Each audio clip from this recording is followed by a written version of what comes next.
Hi, my name is Jordan Butler. Today's date is July 22nd, 2025. My EDX username is Jordan Butler 10. I'm from Long Island, New York, and here's my CS50 Introduction to Cybersecurity Final Project.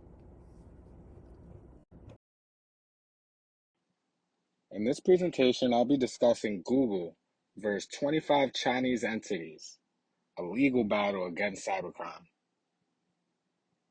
I'll be discussing why this case matters, the background of the case, how the scan worked, technology and methods involved, domain and app abuse.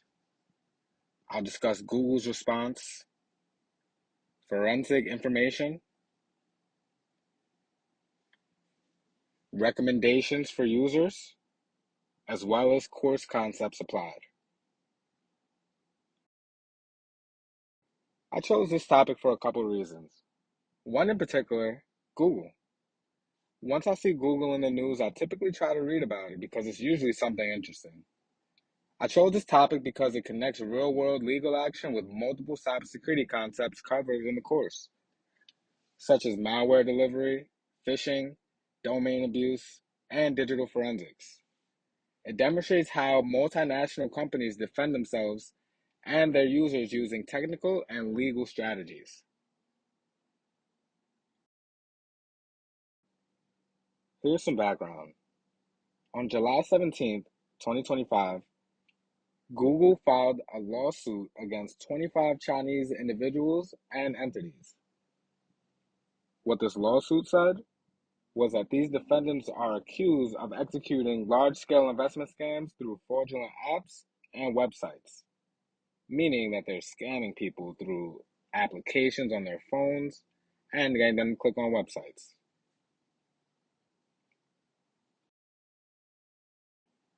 The scam was sophisticated, using multiple channels to attract victims, such as YouTube videos with fake investment, testimonials, Google ads pointing to fraudulent websites, social engineering through emails and text messages. Once a user clicked the link, they were encouraged to install apps outside official stores, exposing them to malware. These attackers use multiple tactics. For example, social engineering, where victims were manipulated into believing the opportunity was legit. Phishing techniques, where websites mimic trusted financial institutions to collect data. Malware, or remote access trojans, rats, spyware, and credential stealers were bundled in APKs. Cloud service abuse. The attackers use legitimate Google platforms to host and spread malicious links. The attackers registered over 87 deceptive domains, many of which resemble trusted brands. They use fast flux DNS techniques to frequently change domain IPs, evading detection. They were tricking users into downloading APKs, which directly bypass security controls on platforms like Google Play. Google responded with a combination of legal and technical actions. They sued the group in California federal court under CFAA, or Computer Fraud and Abuse Act. They removed scam-related YouTube channels and disabled related ads. And they also reported malicious domains to registrars and collaborated with ISPs. Their approach showed how tech firms combine legal and cybersecurity strategies.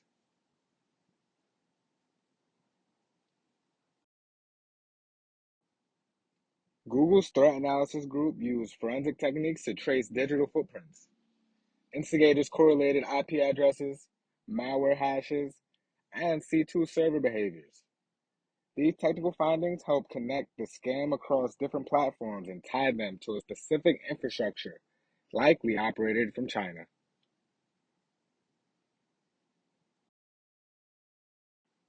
I want to take the time to discuss some cybersecurity principles that were discussed within this course and this presentation.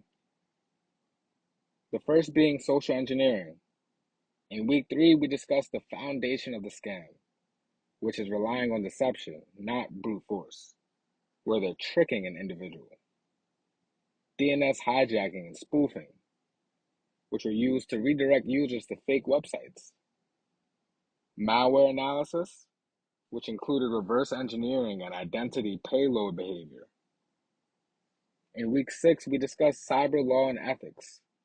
This case illustrates a real-world application of legal remedies for digital crimes. In this slide, I'll be discussing preventive strategies and best practices for individuals, for platforms, and for governments. For individuals, it would be to avoid downloading apps from unofficial sources. Be cautious of investment claims from social media or YouTube. And use MFA, multi-factor authentication, when logging into a platform. For platforms, it would be to implement AI to detect malicious and behavior phishing domains. It would also be to improve app screening and add account verification. This increases transparency and user reporting channels. For government, it would be to promote international digital crime task forces and enable faster cross-border prosecution and information sharing.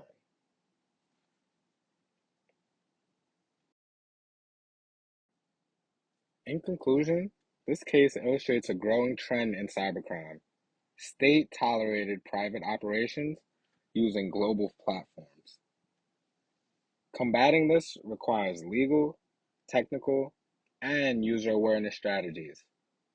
The lawsuit is not just about stopping fraud, it's about defending internet safety and trust.